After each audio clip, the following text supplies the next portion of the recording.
Hello दोस्तों, नमस्कार। अभी की सबसे बड़ी खबर आ रही है, जहां पर कश्मीर में अनुच्छेद 370 पर अब चीन ने भी तोड़ी चुप्पी। जी हां दोस्तों, 370 पर कही है ऐसी बात जिस पर भारत ने भी दिया करारा जवाब। साथ ही साथ आपको बताएंगे जहां पाकिस्तान में पुलिस और सेना पर भीषण आतंकी हमला, 23 पाकिस्तानी सैनिकों की मौत। बहुत बड़ी खबर दोस्तों, डायरेक्ट पाकिस्तान के थाने में ही आतंकी हमला किया गया जिसमें 23 से ज्यादा सैनिकों की मौत हुई है। साथ ही साथ आपको बताएंगे जहां पर S-400 मिसाइल सिस्टम को लेकर भारत से सबसे बड़ी खबर, एक से एक जानकारी बताएंगे। बनेगा वीडियो का अंत तक। लेकिन खबरों में आगे बढ़ने से पहले अगर आप भी अपने भारत देश का दिल से समर्थन करते और मानते हैं कि भारतीय सेना विश्व की नंबर 1 और बेहतरीन सेना है, तो इस वीडियो को भी कर दीजिए लाइक, चैनल कर दीजिए सब्सक्राइब, बेल आइकन दबाइए, साथ ही कमेंट बॉक्स में लिख दीजिएगा जय हिंद। जी हाँ दोस्तों, तो चलते पहली और सबसे बड़ी खबर की तरफ, जहां कश्मीर में अनुच्छेद 370 पर चीन ने तोड़ी चुप्पी, संयुक्त राष्ट्र पहुंचा पाकिस्तान, तो इधर भारत ने दिया करारा जवाब। बता दें, कश्मीर से अनुच्छेद 370 निरस्त किए जाने पर सुप्रीम कोर्ट के फैसले पर जहां एक तरफ पाकिस्तान तिल मिलाया हुआ है, तो वहीं अब चीन ने भी इस पर प्रतिक्रिया दी है। चीन ने कहा है कि भारत और पाकिस्तान के बीच कश्मीर मुद्दा बातचीत के जरिए हल किया जाना चाहिए। दरअसल सुप्रीम कोर्ट ने अनुच्छेद 370 को हटाए जाने के फैसले को संवैधानिक तौर पर वैध बताया है। साथ ही शीर्ष कोर्ट ने जल्द से जल्द राज्य का दर्जा बहाल करने के साथ साथ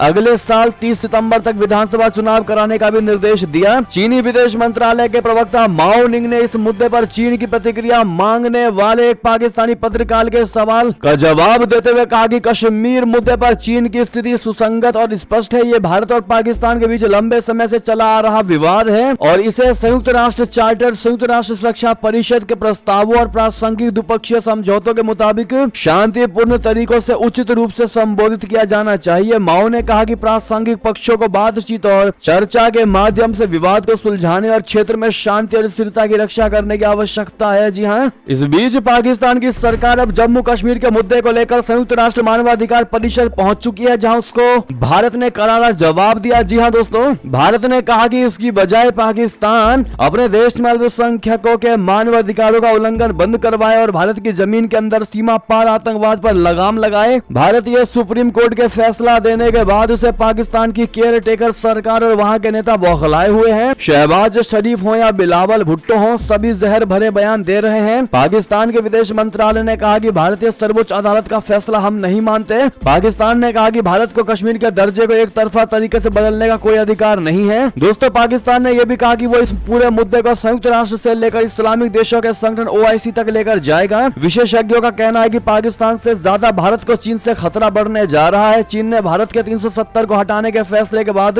लद्दाख के गलवान में खूनी हमला किया था। इस हमले में भारत और चीन दोनों ही के ही सैनिक मारे गए थे। दोस्तों, चीन का दावा है कि लद्दाख उसका इलाका है, जबकि खुद उसने अक्साई चीन पर कब्जा कर रखा है, जो भारतीय इलाका है। ऐसे में आपको बता दें, अनुच्छेद 370 पर फैसले से तमतमाए पाकिस्तान के पूर्व मंत्री बिलावल भुट्टो उगला जहर और कश्मीर को बता दिया विवादित। बता दें, उन्होंने ट्विटर पर अपनी भड़ास निकाली है। बिलावल भुट्टो ने ऐतिहासिक फैसले पर प्रतिक्रिया दी और जम्मू कश्मीर को एक विवादित सीमा करार दिया। बिलावल भुट्टो जरदारी ने लिखा कि भारत में हाल ही में आया फैसला अंतर्राष्ट्रीय कानून के उल्लंघन को साबित करता है। जम्मू कश्मीर एक अंतर्राष्ट्रीय स्तर पर मान्यता प्राप्त विवादित क्षेत्र है और वहां पर ऐसे फैसलों को विश्वसनीयता की कमी है। 5 अगस्त 2019 के बाद से भारत की हरकतें कश्मीरी लोगों की आकांक्षाओं की अनदेखी करने वाली है और साथ ही संयुक्त राष्ट्र सुरक्षा परिषद प्रस्तावों का घोर उल्लंघन कर रही है। बिलावल यही नहीं रुके, उन्होंने आगे कहा कि ना तो भारतीय संसद और ना ही इसकी न्यायपालिका के पास UNSC के प्रस्तावों या अंतर्राष्ट्रीय समझौतों में संशोधन करने का अधिकार है। जी हाँ, बिलावल की माने तो वैश्विक समुदाय और संयुक्त राष्ट्र की नजर में जम्मू कश्मीर एक विवादित क्षेत्र बना हुआ है, जिसके भाग्य का फैसला अंतर्राष्ट्रीय कानून के अनुसार ही किया जाएगा। अब ऐसे में दोस्तों, आप लोग क्या जवाब देना चाहेंगे इस 370 वाले मुद्दे पर पाकिस्तानियों को, खास करके इन नेताओं को जो भारत को गलत बता रहे हैं, सुप्रीम कोर्ट को गलत बता रहे हैं। जी हाँ दोस्तों, इतना ही नहीं, हिना रब्बानी खार ने भी इस मुद्दे पर बयान दिया है दोस्तों और भारत को दुष्ट बताया है। हिना की माने तो भारत अपने सुप्रीम कोर्ट के फैसले की मदद से संयुक्त राष्ट्र सुरक्षा परिषद के प्रस्तावों को नजरअंदाज करने की कोशिश में है। हिना ने इस फैसले को भारत का दुष्ट रवैया बता डाला है। दोस्तों, आपकी राय तो बनती है और जम्मू कश्मीर पूरा का पूरा हमारा था, हमारा है और हमारा ही रहेगा। एक भारतीय होने के नाते दोस्तों कमेंट में ये बात जरूर कहिएगा और मोदी है तो हर चीज मुमकिन है जरूर कहिएगा। दोस्तों, अगर आपको विश्वास है कि POK वास्तव में फिर एक बार भारत के साथ मिल जाएगा तो अपनी राय अवश्य दीजिएगा। साथ ही साथ अगली खबर की बात करें, जहां पर गणतंत्र दिवस पर भारत नहीं आ रहे जो बाइडेन खुद प्रधानमंत्री नरेंद्र नरेंद्र मोदी जी ने दिया था उनको न्योता। जी हाँ दोस्तों, गणतंत्र दिवस के लिए भारत नहीं आएंगे अमेरिकी राष्ट्रपति बाइडेन, क्वाड की अहम बैठक भी स्थगित। दरअसल अमेरिकी राष्ट्रपति बाइडेन गणतंत्र दिवस के मौके पर भारत नहीं आ रहे, उन्हें भारत सरकार की ओर से इसका आमंत्रण मिला था, लेकिन अब तक जो बाइडेन के आने के प्लान की जानकारी नहीं मिली है। पूरी बात की जानकारी रखने वाले सूत्रों ने यह बात कही है। G20 समिट के दौरान ही प्रधानमंत्री नरेंद्र मोदी जी ने जो बाइडेन को द्विपक्षीय वार्ता में 26 जनवरी को भारत आने का न्योता दिया था। 26 जनवरी के आसपास ही भारत में क्वाड समिट का आयोजन भी होना है। सूत्रों का कहना है कि अब क्वाड समिट का आयोजन 2024 में ही बाद में होगा। खबर है कि फिलहाल भारत की ओर से क्वाड समिट के लिए नई तारीखों पर विचार चल रहा है। पहले तय की गई तारीख पर क्वाड पार्टनर्स के बीच सहमति नहीं बन पा रही थी। अब ऐसे में दोस्तों, जिस प्रकार से प्रधानमंत्री नरेंद्र मोदी जी ने बड़े प्यार से न्योता दिया था जो बाइडेन को भारत आने के लिए, और बाइडेन के कहने पे प्रधानमंत्री नरेंद्र मोदी जी भी अमेरिका पहुंचे थे। अगर आप भी मानते हैं कि वाकई में अगर अमेरिका चाहता तो हर कार्य को छोड़ करके भारत अवश्य आता, लेकिन जिस प्रकार से इसको कैजुअल लिया गया है दोस्तों, कहीं ना कहीं आपकी इस पर जो भी राय हो कमेंट में लिखकर अवश्य बताइएगा। अगर आप भी मानते हैं कि जो बाइडेन इसको हल्के में ले रहे हैं क्योंकि अमेरिका अपना हमेशा से फायदा देखता है, रिश्ता उसके लिए बाद की बात है, पहले वो अपने देश का फायदा देखता है। बहरहाल दोस्तों, इस पर आपकी अब जो भी राय हो कमेंट में लिखकर अवश्य बताइएगा।